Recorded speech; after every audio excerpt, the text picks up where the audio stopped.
भारतची संकल्पना जो विकसित भारत असते घडवत आहेत, ह्याचा जर खरा पाया कोणी रोवला असेल, याची पायाभरणी जी झाली होती ती अटलजींनी भरलेली आहे.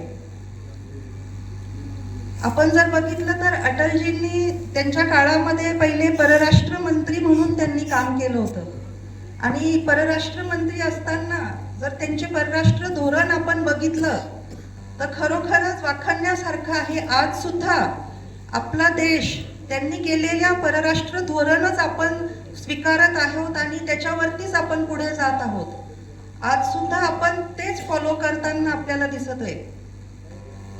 आणि जर आपण बघितलं असेल तर अटलजींची संकल्पना होती, जेव्हा ते पंतप्रधान झाले त्यांनी पंतप्रधान ग्राम सडक योजना जी सुरू झाली आपल्या देशामध्ये, त्यांनी जवळजवळ देशातील 6 लाख गावांना एक रस्त्याच्या जाळ्यामध्ये रस्त्याचं जाळं त्यांनी तयार केलं.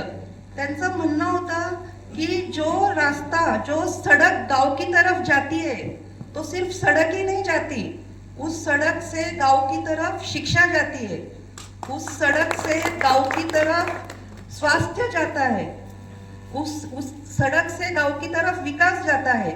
आणि जाताही नाही, इनकमिंगच नाही, आउटगोईंग पण आहे. त्या गावातून सुद्धा या रस्त्याच्या मुळे त्या गावामध्ये जे काही अन्नधान्य शेती पिकते, जे काही फळं पिकतात, जो काही दुधाचा व्यवसाय होतो, तर ते सगळं बाहेर येण्यासाठी मार्केटमध्ये येण्यासाठी सुद्धा ती सडक कामा येते. आणि त्या गावाच्या विकासामुळे त्या गावाचं अर्थकारण तर विकसित होतं, पण त्या गावामुळे राज्याचं आणि राज्यामुळे देशाचं सुद्धा अर्थकारणामध्ये हातभार लागतो. तर अशा पद्धतीनं त्यांची ही जी संकल्पना होती आणि त्यामुळे त्यांनी नॅशनल हायवे सुद्धा बरेच केले. काश्मीर पासून कन्याकुमारी आणि कच्छ पासून कळंबपर्यंतचे नॅशनल हायवेज त्यांनी तयार केले आणि देशातल्या 6 लाख गावांना या नेटवर्कमध्ये त्यांनी आणलं.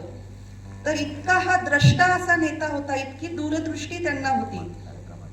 आज पुढे चालून आपण बघतोय की आजच्या काळामध्ये सुद्धा जो समृद्धी महामार्ग झालाय, आपल्या सगळ्यांना किती त्या समृद्धी महामार्गाचा फायदा होतोय. आता लवकरच शक्तीपीठ सुद्धा होणारच आहे, ज्याच्यामुळे सगळीकडची देवस्थानं सुद्धा जोडल्या जाणार आहेत. आणि ह्या रस्त्यांमुळे जे काही आपल्याला पुढे फायदा होत आहे, तर हे अटलजींनी जी प्रेरणा त्यांना आपल्याला दिली, जी त्यांनी सुरुवात केली, तीच आज पुढे आपण घेऊन जात आहोत. त्याचप्रमाणे अटलजींचं म्हणणं होतं की जो आदमी बलशाली होता है वही शांती दूत हो सकता है. आणि म्हणून त्यांनी अणुबॉम्ब चाचणी करायचं ठरवलं. परंतु त्यांना अनेक देशांकडनं, म्हणजे अमेरिका, चीन अशा देशांनी, जपान अशा देशांनी विरोध केला आणि त्यांना सांगितलं की हे असं जर तुम्ही कराल तर आम्ही भारत देशाला वाळीत टाकू. आणि मग त्यांनी अशा पद्धतीनं ती अणुचाचणी केली की कुठल्याही देशाच्या सॅटेलाइट, सगळ्यांनी आपल्या देशावर सॅटेलाइट लावलेल्या होत्या, परंतु कुणाच्याही न कळत अणुचाचणी त्यांनी करून घेतली. आणि अणुचाचणी झाल्यानंतर बाकी देशांना कळालं की भारत आता बलशाली झालेला आहे. पण शांतिप्रिय सुद्धा भारत तितकाच आहे हे सुद्धा त्यांनी दाखवून दिलं. तर असं अटलजींबद्दल बोलण्यासारखं खूप काही आहे, परंतु बरेच जण बोलणार आहे. आणि आताच कॅतंबर साहेबांनी खूप छान कविता केलेल्या आहे. असं वाटलंच नाही की ते नवीनच एक पक्षात, असं वाटलं की हे विचार, अटलजी असा एक व्यक्ती होता की माणूस कोणत्याही पक्षात असो तरी त्यांच्याबद्दलचं वाचन करणं, त्यांच्याबद्दल माहिती ठेवणं हा प्रत्येक पक्षातील माणूस गौरवाने करत. ह्याचं उदाहरण आपण आज बघितलं.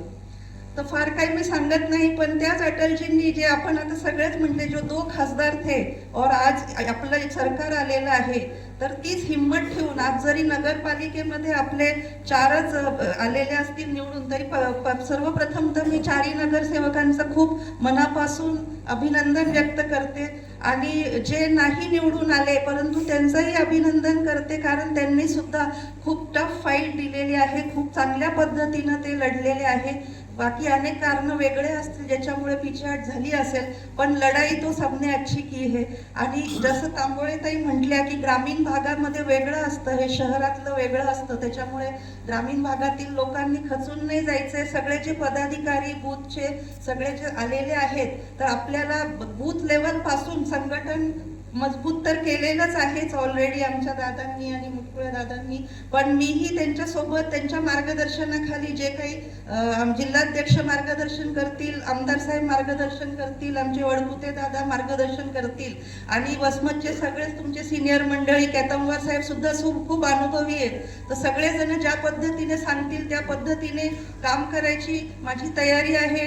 आणि आपण हे संघटन मजबूत करण्यासाठी जो काही माझ्याकडनं मला खारीचा वाटा उचलता येईल तो मी निश्चितच उचलेल, हे मी तुम्हाला आज या क्षणी शब्द देते. आणि आपण सगळे मिळून ह्या येणाऱ्या जिल्हा परिषद पंचायत समिती निवडणुकांमध्ये जास्तीत जास्त आपल्या भाजपचे उमेदवार निवडून आणूयात, एवढंच मी या क्षणी सांगते आणि माझे 2 शब्द संपवते. जय हिंद, जय महाराष्ट्र.